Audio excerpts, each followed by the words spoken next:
This is Awkward Occurrence, Awkward Entertainment. So, Mr. Barry Murphy did a sit down interview with CBS 4. We didn't get much of the interview from CBS, just a letter Suzanne wrote to him, a few comments about Andy Mormon. That would be the brother of Suzanne.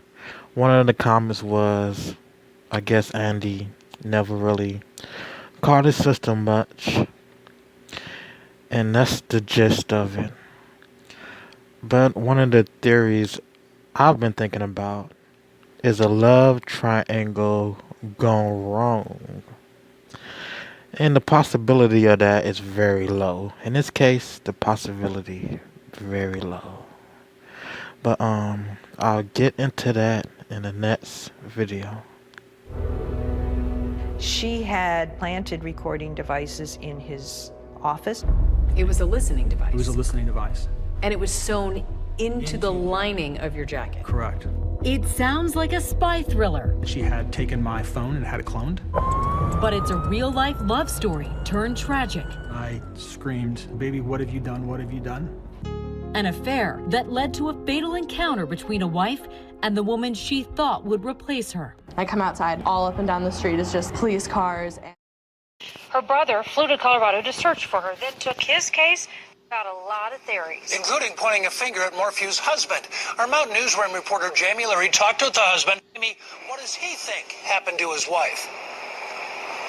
Well, since his wife disappeared, Barry Morphew has been, as he's had curious onlookers wander onto the property. That's part of the reason he's selling his home.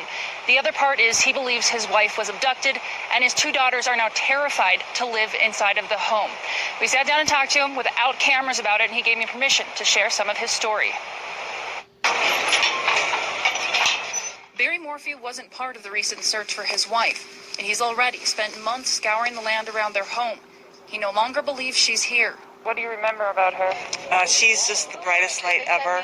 It's what everyone says of Suzanne Morphew. Barry says she would have stopped to help anyone in need, and it's part of the reason he believes she was abducted. We're going to fan out, and we're going to... His brother-in-law, Andy, who organized the search, has been Barry's biggest critic, even implicating him.